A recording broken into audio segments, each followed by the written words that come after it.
Hello dear all student, welcome to Successbaj academy. Successbaj একাডেমিতে তোমাদের আরও একবার স্বাগত জানাই। This is Kiranmoy Pal. শুরু হচ্ছে আমাদের WBSSC গ্রুপ সি ও গ্রুপ ডি এক্সামের জেনারেল স্টাডিজের দ্বিতীয় ক্লাস। গুরুত্বপূর্ণ এই প্রশ্নোত্তরের ক্লাসগুলিতে আমরা আলোচনা করব গুরুত্বপূর্ণ সমস্ত জিকে কোশ্চেনগুলি নিয়ে। আশা করব আজকের যে ক্লাসটি এটি তোমরা সম্পূর্ণ শেষ পর্যন্ত দেখবে এবং ক্লাসে নতুন হলে অবশ্যই আমাদের চ্যানেলটিকে একটি সাবস্ক্রাইব করে দেবে এবং বেল আইকন ক্লিক করে সমস্ত এক্সামের নোটিফিকেশন সর্বাগ্রে পাওয়ার জন্য প্রস্তুত থাকবে। চলো আর বেশি দেরি না করে আজকের ক্লাসটি শুরু করা যাক। আজকের প্রথম প্রশ্ন, মানুষের শরীরে কোন ভিটামিনের অভাবে রাতকানা রোগ হয়? খুবই একটি গুরুত্বপূর্ণ প্রশ্ন যে মানুষের শরীরে কোন ভিটামিনগুলির অভাবে কি কি রোগ হয়। তার মধ্যে একটি অন্যতম কোশ্চেন, রাতকানা রোগ কোন ভিটামিনের অভাবে হয়? উত্তর হয়ে যাবে এখানে আমাদের ভিটামিন এর অভাবে কিন্তু মানুষের শরীরে রাতকানা রোগ হয়ে থাকে। পরবর্তী প্রশ্নে চলে আসবো, মানবদেহের রক্তের স্বাভাবিক পিএইচ মান কত? আমাদের যে মানবদেহের রক্ত, সেই রক্তের স্বাভাবিক পিএইচ মান যেটা, সে মানটা কত? 6.8, 7.0, 7.352, 7.45 নাকি 8.0? অর্থাৎ মানুষের দেহের যে স্বাভাবিক রক্ত তার যে পিএইচ মান সেটা কিন্তু 7.35 থেকে 7.45 এর মধ্যে ঘোরাফেরা করে। অর্থাৎ +7 কিন্তু আমাদের মানুষের রক্তের শরীরে স্বাভাবিক পিএইচ মান। তো সঠিক উত্তর হয়ে যাবে অবশ্যই 7.35 থেকে 7.45। পরবর্তী প্রশ্নে চলে আসবো, কোন গ্যাসকে লাফিং গ্যাস বলা হয়? খুবই একটি গুরুত্বপূর্ণ প্রশ্ন।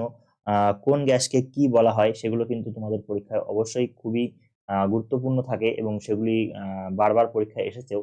তো সেই অনুযায়ী লাফিং গ্যাস কাকে বলা হবে? লাফিং গ্যাস বলা হবে অবশ্যই নাইট্রাস অক্সাইডকে। অর্থাৎ সঠিক উত্তর হয়ে যাচ্ছে নাইট্রাস অক্সাইড। পরবর্তী প্রশ্নে চলে যাব। পরবর্তী প্রশ্ন হচ্ছে, উদ্ভিদের খাদ্য প্রস্তুতির যে প্রক্রিয়া, সেই প্রসেসটিকে কি বলা হয়? খুবই একটি সহজ কোশ্চেন, যে শ্বাসক্রিয়া বলা হয়, বাষ্পমোচন বলা হয়, সালোক সংশ্লেষ বলা হয় নাকি পরাগায়ন বলা হয়?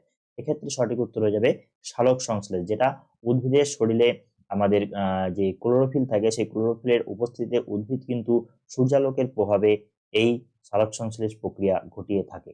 পরবর্তী প্রশ্নে চলে যাব, মানুষের শরীরে সবচেয়ে বড় গ্রন্থি কোনটি? সবচেয়ে বড় গ্রন্থি কোনটি? খুবই একটি গুরুত্বপূর্ণ কোশ্চেন। অগ্নাশয়, যকৃৎ, থাইরয়েড নাকি পিটুইটারি? তাহলে এখানে সঠিক উত্তর কি হবে? এখানে সঠিক উত্তর হয়ে যাবে যকৃৎ বা লিভার। এটি কিন্তু আমাদের মানবদেহের সব থেকে বৃহৎ বা বড় গ্রন্থি। পরবর্তী প্রশ্নে চলে যাব, বক্সারের যুদ্ধ কত সালে সংঘটিত হয়েছিল? দেখো, আমরা এই যে সিরিজটা করছি, এই সিরিজটা কন্টিনিউ করার একটাই উদ্দেশ্য, তোমাদের আরো আরো বেশি করে জিকে প্র্যাকটিস হয়ে যাবে। এটাই মূল উদ্দেশ্য আমাদের। এখানে আমরা সমস্ত ধরনের সাবজেক্টগুলোকে কভার করার চেষ্টা করব। যেমন তোমরা কিছু আগে 5 নম্বর পর্যন্ত সায়েন্সের কোশ্চেন দেখতে পেলে, এবার 6 নম্বর থেকে কিছু ইতিহাসের কোশ্চেন রাখা হয়েছে। এভাবে কিন্তু বিভিন্ন কোশ্চেনগুলোকে চ্যানালাইজ করে সুন্দর করে এখানে বসানো হয়েছে। তো এই কোশ্চেনটা কি বলছে, বক্সারের যুদ্ধে কত সালে সংঘটিত হয়েছিল? বক্সারের যুদ্ধ কবে সংঘটিত হয়? বক্সারের যুদ্ধ সংঘটিত হয় ঠিক পলাশী যুদ্ধের পরবর্তী সময়কালে। সেটা কত? সেটা হচ্ছে 1764 সালে। অর্থাৎ 1764 সালে কিন্তু সঠিক উত্তর হয়ে যাবে। 1757 সালে কি? 1757 সালে কিন্তু গুরুত্বপূর্ণ বক্সারের যুদ্ধ, যেটাতে আমাদের নবাব সিরাজদৌল্লা তিনি কিন্তু পরাজিত হন এবং পরবর্তীতে ব্রিটিশ শাসনের হাতে কিন্তু সম্পূর্ণভাবে ভারত আগামী 190 বছরের জন্য চলে যায়। পরবর্তী প্রশ্নে চলে যাব, এলবার্ট বিল বিতর্ক কোন গভর্নর জেনারেলের আমলে হয়েছিল? এলবার্ট বিল বিতর্ক, যেটা আমাদের একটি গুরুত্বপূর্ণ বিচার ব্যবস্থা সংক্রান্ত বিতর্কিত বিষয় ছিল একটি, সেই যে এলবার্ট বিল বিতর্ক, সেই বিতর্কে আহ, কি বলা হয়েছিল? না, বলা হয়েছিল যে ব্রিটিশরা যেমন ভারতীয়দের বিচার করতে পারে, অর্থাৎ ব্রিটিশ বিচারকরা যেমন ভারতীয়দের বিচার করতে পারে, তেমনি ভারতীয় বিচারকরাও ব্রিটিশদের বিচার করতে পারবে। একটি ন্যাশনাল, একটি খুবই যুক্তিসম্মত বিল ছিল। কিন্তু এই বিলের কিন্তু আহ সুফল এবং কুফল দুটোই দেখা গেছিল। এই বিলের বিরোধিতাও হয়েছে, এই বিলের সাপোর্টেও ছিল। সাপোর্টে অবশ্যই ভারতীয়রা ছিল এবং বিরোধে কিন্তু অবশ্যই ব্রিটিশরা ছিল। তো এই বিল কার আমলে হয়েছিল? এই বিল কিন্তু হয়েছিল লর্ড রিপনের আমলে। একটা জিনিস খেয়াল রাখবে, এই যে লর্ড রিপন, এই যে ব্যক্তিটি, তিনি কিন্তু অত্যন্ত রেশনাল বা যুক্তিসম্মত কিন্তু একজন ব্যক্তি ছিলেন। তুলনামূলক যতগুলি গভর্নর জেনারেল বা ভাইসরয় ভারতে এসেছিলেন ব্রিটিশদের হয়ে, তো এই ব্যক্তির আমলে কিন্তু যে সমস্ত পজিটিভ ঘটনা ভারতীয়দের জন্য, সেই সমস্ত ঘটনাগুলি কিন্তু এই সমস্ত কার্যকলাপ সবই কিন্তু লর্ড রিপনের আমলে কিন্তু সংঘটিত হয়েছিল। সুতরাং এখান থেকে একটা হিন্টস তোমাদের দিয়ে রাখলাম, যে যদি কোনো কোশ্চেনে তোমাদের ইন এক্সাম হলে যে কনফিউশন সৃষ্টি হয় এবং সেখানে যদি মনে হয় যে এমন কিছু ঘটনা যেটা ভারতীয়দের পক্ষে, তাহলে কিন্তু সেটা তোমার লর্ড রিপন অ্যান্সার করে আসতে পারো। পরবর্তী প্রশ্নে চলে যাব। ভারত ছাড়ো আন্দোলন কবে শুরু হয়? ভারত ছাড়ো আন্দোলন একটি গুরুত্বপূর্ণ আন্দোলন, যেটি শুরু হয়েছিল কবে? যেটি শুরু হয়েছিল কিন্তু 1942 সালে। ঠিক আছে, পরবর্তী প্রশ্নে চলে আসছি। দিন ই ইলাহি এটার প্রবর্তন কে করেছিলেন? দিন ই ইলাহি কিন্তু মুঘল সাম্রাজ্যের সঙ্গে যুক্ত একটি গুরুত্বপূর্ণ টার্ম, এটি প্রবর্তন করেছিলেন সম্রাট আকবর। এই আকবর কিন্তু একটি গুরুত্বপূর্ণ চরিত্র মুঘল শাসনকালে। তার প্রবর্তিত বিভিন্ন প্রথা এবং বিভিন্ন যে কার্যকলাপ, সেগুলো কিন্তু পরীক্ষার জন্য আমাদের খুবই ইম্পর্টেন্ট। পরবর্তী প্রশ্নে চলে আসছি। বঙ্গভঙ্গ রদ হয় কোন সালে? বঙ্গভঙ্গ হয়েছিল কবে? বঙ্গভঙ্গ হয়েছিল কিন্তু 1905 সালে। এবং পরবর্তীতে সেটা রদ করা হয়েছিল কবে? পরবর্তীতে সেটা রদ করা হয়েছিল 1911 সালে। পরবর্তী প্রশ্ন চলে যাব। পরবর্তী প্রশ্ন কি বলছে? ভারতের দীর্ঘতম নদী কোনটি? ভারতের দীর্ঘতম নদী অবভিয়াসলি হয়ে যাবে কিন্তু গঙ্গা, এখানে সঠিক উত্তর। গঙ্গা ভারতের দীর্ঘতম নদী বলে পরিচিত। পরবর্তী আমরা দেখে নিচ্ছি যে আমাদের চলছে কিন্তু ধুরন্ধর ব্যাচ, যেটি অল কম্পিটিটিভ এক্সামকে মাথায় রেখে কিন্তু ডিজাইন করা হয়েছে, যেগুলি আপকামিং এক্সাম আসছে। এই ব্যাচে তোমাদের ফেসিলিটি কি কি পাবে? এখানে পাবে হচ্ছে এক্সপিরিয়েন্স টিচাররা তোমাদের অবশ্যই পড়াবে, যেখানে স্ট্র্যাটেজি এবং স্মার্ট স্টাডি দুটোকেই কিন্তু ধ্যান রাখা হচ্ছে। এখানে শার্প মাইন্ড এবং মাইন্ড কতটা ভাবে তোমাকে এফেক্টিভ হতে পারে তার দিকে ধ্যান রাখা হচ্ছে। এবং আনলিমিটেড প্র্যাকটিস এখানে থাকছে। জিরো এক্সকিউজ, অর্থাৎ এখানে কোনো রকম এক্সকিউজ চলবে না। তোমার মন মর্জি না, এক্সামের প্যাটার্ন অনুযায়ী কিন্তু এখানে পড়াশোনা করতে হবে। এছাড়া আর কি কি আমাদের এই ব্যাচের মধ্যে থাকছে? এই এই ব্যাচে আমাদের সব থেকে যে বড় জিনিস থাকবে সেটা হচ্ছে শুধুমাত্র হার্ড ওয়ার্ক না, আমাদের যে স্মার্ট স্টাডি বা স্মার্ট ওয়ার্ক, যার মাধ্যমে কিন্তু আমরা অতি সহজে এক্সামগুলোকে ক্র্যাক করতে পারি। সেই যে পিনকোড, সেই যে ক্র্যাক করার মন্ত্র, তা কিন্তু এই ব্যাচে আমাদের প্রোভাইড করছেন এক্সপিরিয়েন্স টিচাররা। যুক্ত হতে হলে কি করতে হবে? নিচে দেওয়া নাম্বারগুলিতে মধ্যে যে কোনো একটিতে তোমরা কন্ট্যাক্ট করতে পারো এবং কন্ট্যাক্ট করে আমাদের এক্সপিরিয়েন্স টিচারদের সঙ্গে কিন্তু ডাইরেক্ট কথা বলে নিতে পারো। চলো পরবর্তী কোশ্চেনের দিকে এগিয়ে যাওয়া যাক। 0 ডিগ্রি অক্ষাংশকে কি বলা হয়? 0 ডিগ্রি অক্ষাংশকে বলা হয় কিন্তু নিরক্ষরেখা। এখানে আরেকটা জিনিস মাথায় রাখতে হবে যে যেমন 0 ডিগ্রি অক্ষাংশের একটি সঠিক নাম আছে, সেরকম কিন্তু 0 ডিগ্রি যে দ্রাঘিমাংশ, তাকেও কিন্তু আমরা এই যে প্রাইম মেরিডিয়ান বা মূল মধ্যরেখা বলে থাকি। অর্থাৎ 0 ডিগ্রি অক্ষাংশ যদি বলে তাহলে বলবো সেটা নিরক্ষরেখা, এবং যদি 0 ডিগ্রি দ্রাঘিমাংশ বলে সেটাকে কিন্তু আমরা বলবো মূল মধ্যরেখা বা প্রাইম মেরিডিয়ান। ঠিক আছে, পরবর্তী প্রশ্নে চলে আসছি। পশ্চিমবঙ্গের রাজ্য ফুল কোনটি? রাজ্য ফুল বলতে কি বোঝায়? যে যে কোনো রাজ্যেরই একটি নির্দিষ্ট করে সিম্বলিক ফুল, পশু ইত্যাদি থাকে, সেরকম পশ্চিমবঙ্গের কোনটি? পশ্চিমবঙ্গের কিন্তু শিউলি। শিউলি কিন্তু পশ্চিমবঙ্গের রাজ্য ফুল বলে পরিচিত। এই যে দেখতে পাচ্ছ স্ক্রিনে ছবিটি, এটি হচ্ছে শিউলি ফুল, অতি সুন্দর এবং যেটি মূলত আমরা শরৎকালে ফুটতে দেখতে পাই। এটি হলো আমাদের রাজ্য ফুল। পরবর্তী প্রশ্ন, ভারতীয় সংবিধানের জনককে? খুবই ইম্পর্টেন্ট এবং খুবই গুরুত্বপূর্ণ প্রশ্ন। ভারতীয় সংবিধানের জনক হলেন ডক্টর বি.আর. আম্বেদকর। বি.আর. আম্বেদকরকে কিন্তু ভারতীয় সংবিধানের জনক বলে আখ্যায়িত করা হয়ে থাকে। পরবর্তী প্রশ্নে আসছি।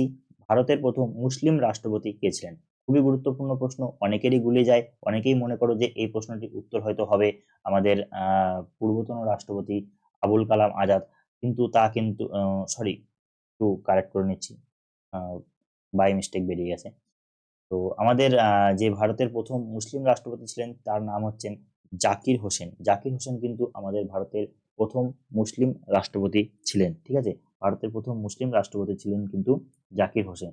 তোমরা অনেকে এখানে মনে করতে পারো যে আব্দুল কালাম, আব্দুল কালাম সাহেব কিন্তু আমাদের প্রথম মহিলা প্রথম মুসলিম রাষ্ট্রপতি ছিলেন না। তিনি কিন্তু দ্বিতীয় মুসলিম রাষ্ট্রপতি ছিলেন এবং তার আমলে অনেক গুরুত্বপূর্ণ গুরুত্বপূর্ণ ঘটনা ঘটেছে। তো সেটা মাথায় অবশ্যই রাখতে হবে, কিন্তু তাই বলে কিন্তু আব্দুল কালাম স্যার কিন্তু আমাদের দ্বিতীয় মুসলিম রাষ্ট্রপতি ছিলেন, তিনি কিন্তু প্রথম মুসলিম রাষ্ট্রপতি ছিলেন না।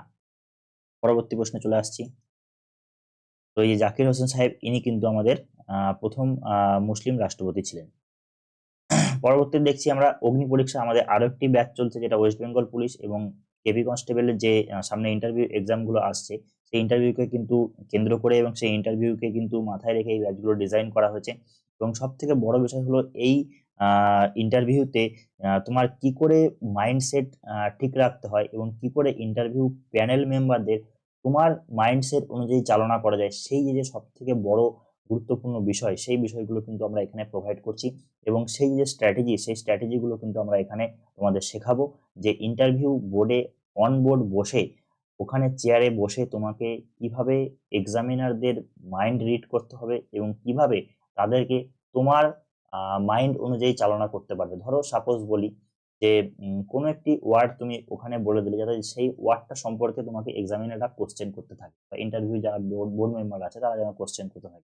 ওই যে পার্টিকুলার ওয়ার্ডটা কায়দা করে একটু ঘুরিয়ে দেওয়া বা কায়দা করে একটু ধরিয়ে দেওয়া তাদেরকে, যে ওয়ার্ডটা সম্পর্কে তোমার জ্ঞান রয়েছে সেটা থেকে কোশ্চেন করলে আলটিমেটলি কি হবে, তুমি অবশ্যই সেটা খুব সহজেই ক্র্যাক করতে পারবে, খুব সহজে নিতে পারবে, তাই না?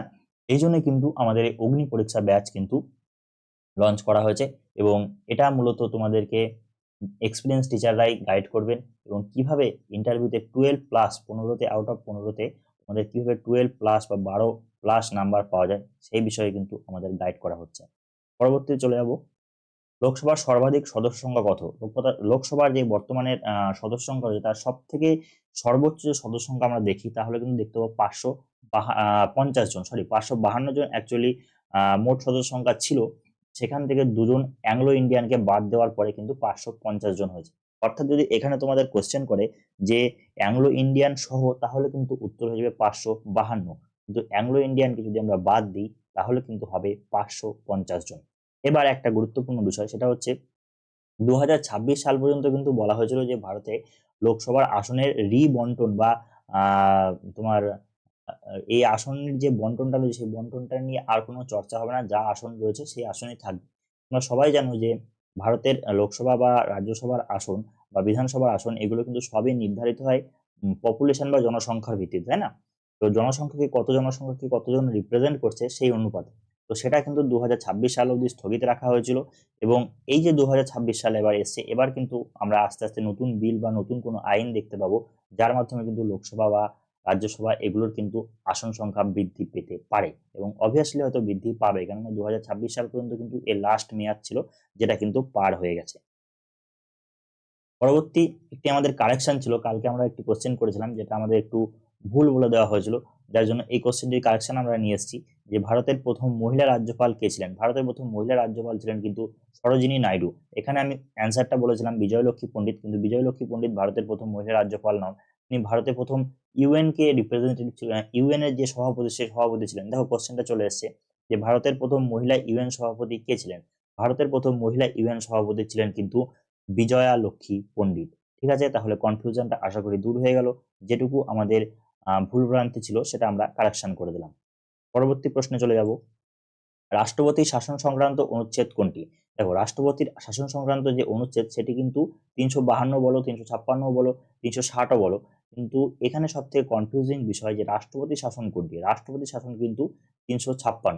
তাহলে 352, 56 এবং 60-এর মধ্যে পার্থক্য কোথায়? দেখো কি বলছে, 352 হচ্ছে এমার্জেন্সি এমন সময় লাগানো হবে, বা এমার্জেন্সি বা জরুরি অবস্থা এমন সময় লাগু করা হবে যে সময়ে কোনো যুদ্ধ চলছে, কোনো বহির শত্রুর আগমন ঘটেছে, বা কোনো রকম ভাবে দেশের কোনো প্রান্তে কোনো সশস্ত্র বৈপ্লব বা সশস্ত্র তোমার কি বলবো, সশস্ত্র কোনো আন্দোলন চলছে, সে সময় কিন্তু লাগু করা হবে 352, যেটা কিন্তু জাতীয় জরুরি অবস্থা।